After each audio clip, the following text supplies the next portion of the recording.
What you doing there, babe? Taking my nightly orders. Every time we go someplace, everyone's selling all these books.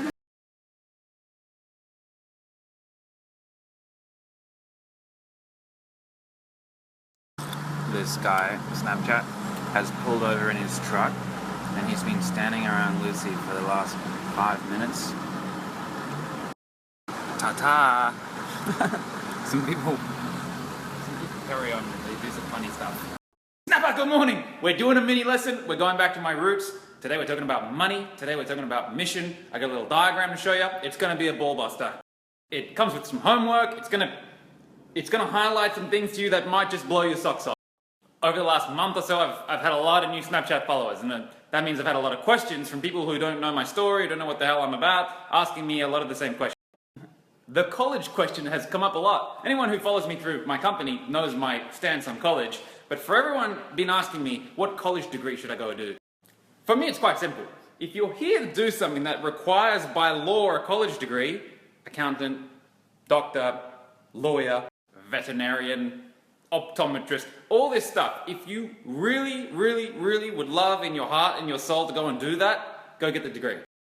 But for everyone who shoots back saying, I want to be an entrepreneur, I want to start a business, I just want to make money, don't waste your time and money and life on college. A college degree, a piece of paper, any formal education certificate has nothing to do with your financial independence. Nothing. And when I tell this to people, the 80% who then say, well, I need to go and do it because my mum and dad want me to, if you can't tell your mum and dad to get fucked, you don't have what it takes to be an entrepreneur. Because you're not a leader. You haven't got control, you haven't got mastery over your own life. You cannot become an entrepreneur and lead people if you're subordinating to mum and dad. If your heart and soul is calling you to go and start a business or become an entrepreneur and start making money and become financially independent, but you go and do another thing to go and please mum and dad, then you're not ready to go and do the thing. You're not ready to go and start a business. Go and do the degree is what I would say. Go and do the degree, go get a boss, because you need that person there because you've got no self-governance. The people on earth who succeed as entrepreneurs and go and create a business that serves the world, they don't need the boss. They got self-governance. They don't need to answer to anyone. The next thing they ask, well, what am I going to do? What business am I going to start? How am I going to serve people? How am I going to make money? Check this out. Here we go. You might want to take a screenshot. Check this shit. You love it, it serves others, you're paid for it, and you're good at it. These are the 4 circles. When you're paid for something and it serves others, this becomes your vocation. Does that make sense? When you're paid for something and you're good at it, then you become a professional. This is your profession. When you're good at something and you love doing it, that becomes a passion. And when you love doing something and it serves others, that's your mission. This here is your calling on earth. This is what I want to help people find in their lives, because when you find it, your life's different. For me, personally, this here is teaching, sharing, inspiring, guiding. I love doing it. I'm bloody good at it, I get paid well for it, and it serves others. It changes people's lives. So, I'm going to give you a little step-by-step homework assignment. If you don't know what you're here to do yet on planet Earth, it'd be wise to go and do this. I'm going to deconstruct this guy. Check this.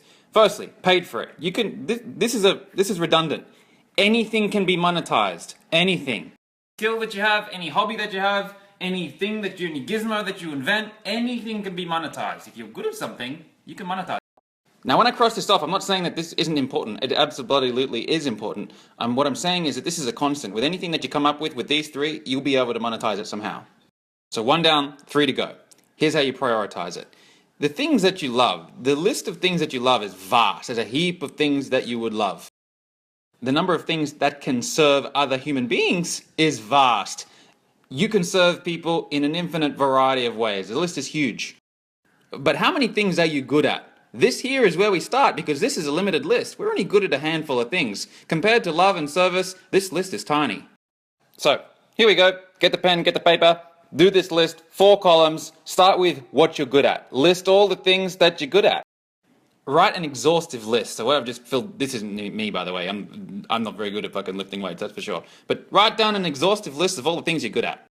Once you got it down, move to the next column. Love it. It's basically a tick or a cross. I mean, you could get a bit more intricate and do a score out of 10 how much you love the thing and then prioritize them that way. But you can just go ahead and tick and cross it. Piano, don't really love that. Basketball, don't really love that. Cooking, I love cooking. Hate cleaning, hate lifting weights. Golf is alright. Art, I love art. So what did that take? 40 seconds? And we've just isolated a heap of things that we're not here on planet Earth to do. Cross it off. Third column, service. How can I take what I'm good at and what I love and serve other people with it? You might think, music. I like playing music for myself, but I don't want to serve people with it. Art. I feel the same way. I love doing art, but I don't know if I can serve people with that shit. Cooking, though. Now we're cooking. I would love to serve people with my cooking. I love cooking for people. I love to see their reactions. I love to cook for people, and I'm bloody good at it. When you get a tick here and a tick here, you're close. You can go ahead and ignore all the rest of the shit now and just focus on cooking. How can you get paid to cook? How can you become handsomely paid to do something that you love? Start small, scale up. It all revolves around service. How can you serve people? How can you reach people? I mean, the first thing you want to go and do is start a blog. You should have a food blog. Start a cooking channel. You need to have a cooking channel on the YouTube. If you're serious about dedicating your life to cooking, go and start a channel. Go and write a cookbook. This is what my girlfriend just did. The stuff that I give you guys, by the way, the stuff I teach you here is what I employ. It's what I give my girlfriend. This is what we do. It works. I'm not here giving you fluffy shit that I haven't tried. I only ever teach stuff that I know works and that I've tried myself. This book of hers is all whole foods. It's all healthy, whole foods. This is already in, I think, 15, 16 countries now. It's serving people. It's crazy to me to think that people have never experienced this. But let me tell you, when you're good at something and you love doing it and you go and serve people with it, it's the most fulfilling thing you can do. And Robin and I having dinner in the afternoon, we'll get Snapchats from people in Denmark who are cooking her recipes and who are snapping it. That's very rewarding for her. And everyone's different. For me, I'm not good at cooking, nor do I love it. Fuck that. That wouldn't be rewarding for me. But if it's something like teaching, and I get a feedback... So once you get the tick in the love and the tick in the service, I want you to go write down 10 different things that you can do to serve people in cooking. Write down 10. I don't know anything about cooking, and I can come up with 10 easily. When it's something that you love, it should be even easier. What do we got here? Blog, Instagram, cooking channel. You want to go write a recipe book. You want to do some in-home catering. That's a business opportunity. You want to go create your own line of food. We know some people who have created their own dessert range. Don't be afraid to put the big ones too. Open a restaurant. Obviously, this isn't going to be your first port of call, right? But put it down there. Open a restaurant, cooking classes, mini course, pop-up food stand. If you get to 10 and you've got more ideas, keep writing. I got 40 products in my product queue right now. 40 products that I want to build, that I want to create. Keep writing.